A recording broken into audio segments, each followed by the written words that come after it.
హిందూ ధర్మాన్ని నాశనం చేయాలి. ఎలా? వారి అస్తిత్వాన్ని నాశనం చేశాం, నాస్తికవాదాన్ని బలపరిచాం. ఇంకా ఎలా? గ్రంథాలను వక్రీకరించాం, కొత్త గ్రంథాలను సృష్టించాం. ఇంకా ఎలా? ధర్మ సంస్కృతి కొరకు పాటుపడే వారందరినీ బలితీశాం. ఇంకా ఎలా? సంస్కృతి సంప్రదాయాలను ఆచార వ్యవహారాలను మంట కలిపాం. ఇంకా ఎలా? చరిత్రను తిరగరాశాం, చరిత్రకారుల్ని తుడిచేశాం, చరిత్రకు ఆనవాలైన వాటన్నింటినీ ధ్వంసం చేశాం. ఇంకా ఎలా? ఈ దేశంలో ఎంతో మంది ధన మాన ప్రాణాలను హరించాం. ఇంకా ఎలా? దేశం కొరకు, ధర్మం కొరకు, సంస్కృతి కొరకు, రక్షణ కొరకు మనసా భాషా కర్మణ నిరంతరం పరితపించే వారందరినీ ఊచకోత కోశాం. ఇంకా ఎలా? మతోన్మాదులను సృష్టించాం, మతోన్మాదులను ప్రవేశపెట్టి మత మార్పులు చేశాం, కమ్యూనిస్టు ఉన్మాదులను రంగంలోకి దించాం, సెక్యులర్ హిందువులను, సెక్యులర్ రాజకీయ నాయకులను సృష్టించాం. ఇంకా ఎలా? హిందువుల ధనాన్ని విదేశాలకు పంపి ఎన్జిఓల పేర్లతో భారతదేశంలో ఉన్న కొన్ని మతాల వారికి వారి అస్తిత్వాన్ని నిలుపుకునేందుకు వాటిని అందిస్తూ ప్రోత్సాహపరుస్తూ కొన్ని మతాల వారికి ప్రత్యేకంగా ప్రభుత్వమే ప్యాకేజీల పేర్లతో ప్రోత్సహించే పథకాలను, విధానాలను తీసుకొచ్చాం. ఇంకా ఎలా?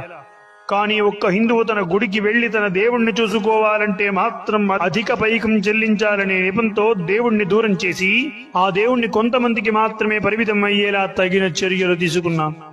ఇంకా ఎలా? ప్రపంచం నిద్రపోతున్న సమయంలోనే పట్టు చీరలు కట్టింది భారతదేశం.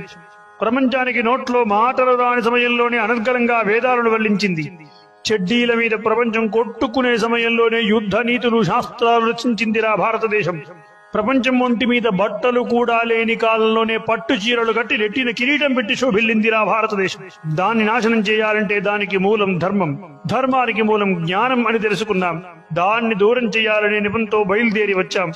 భవతి భిక్షాందేహి అంటే ఒక్క పూట అన్నం దొరుకుతుందో దొరకదో కానీ జ్ఞానం కావాలంటే మాత్రం 3 పూటలా భోజనం పెట్టి మరి జ్ఞానాన్ని బోధించే గురువులు, గురుకులాలను చరిత్రలో కూడా లేకుండా చేశాం. ధర్మాన్ని బోధించే నలంద విశ్వవిద్యాలయాల్లాంటి వాటన్నింటినీ నాశనం చేశాం. ఇంకా ఎలా? ప్రపంచమంతా అడవుల్లో పండు కాయలు కోసుకొని తినే కాలంలోనే సుగంధ ద్రవ్యాలను పండించిందిరా భారతదేశం. అలాంటి దాన్ని నాశనం చేశాం. ఇంకా ఎలా?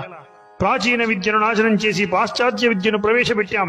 ప్రపంచానికి విజ్ఞానాన్ని నేర్పిన హిందువులను అదే పాశ్చాత్య విద్య కోసం ఇక్కడ బారులు తీరేలా బాదుడు మాదేరా అన్నట్టుగా వారి సంపాదనను హరిస్తూ వారిని బానిసలు చేసుకున్నాం.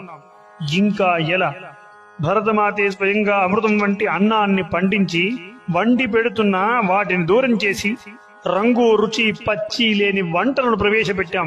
ప్రజలందరూ వీటికి మాత్రమే బానిసలయ్యేలా వాటిని అలవాటు చేశాం. ఇంకా ఎలా? జూదాలు, వ్యసనాలు, మందులు, డ్రగ్స్ ఇలా అనేకమైన దుర్మార్గాలు వేసి యువతను ఆ దారిలో వెళ్లేలా యువత దారిని మరలించాం. రాబోయే యువతకు కూడా హస్తస్య భూషణం దానం అంది వేదం, కానీ హస్తస్య భూషణం ఫోన్ అంటుంది ఈ తరం. ఆ విధంగా వారి కాలాన్ని హరించి రోజుకు 20 గంటలు వృధా చేసే సోమరితనాన్ని పెంచాం, సోమరిపోతుల్లా తయారు చేశాం. ఇంకా ఎలా? ప్రతిభ ఉన్నవాడికి కాకుండా లేనివాడికే ముందు అన్ని దక్కేలా అన్ని చర్యలు తీసుకున్నాం. ఇంకా ఎలా? మాతృభాషను నోటికే పరిమితం చేశాం, మాతృవిద్యను ఇంటికే పరిమితం చేశాం. ఇంకా ఎలా? 6 గజాల పట్టు చీర కట్టి నుదుటిన బొట్టున పెట్టి తలలో సిగపూలు పెట్టుకుని నడిచే సంస్కృతి నుంచి 5 అంగుళాల చినిగిపోయిన బట్టలు కట్టుకునేలా సంస్కృతిని మంట కలిపాం. ఇంకా ఎలా? అనేక సంపదలను ఎత్తుకుపోయాం. ఇంకా ఎలా? అందరిలో అవమానించాం. ఇంకా ఎలా?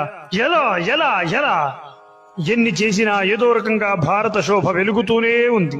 ప్రపంచంలో నేటికి అగ్రగామిగానే ఉంది, తలెత్తుకునే జీవిస్తుంది.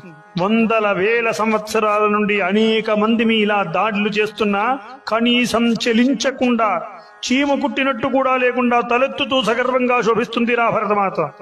ఎలా ఎలా ఎలా? ఇది మన హైందవ వ్యతిరేకవాదుల ఆచరణ చిత్రం. నీవు ఏం కోల్పోయావో ఒక్కసారి వెనక్కి తిరిగి చూసుకో. జాగో హిందూ, జాగో భారతీయుడా.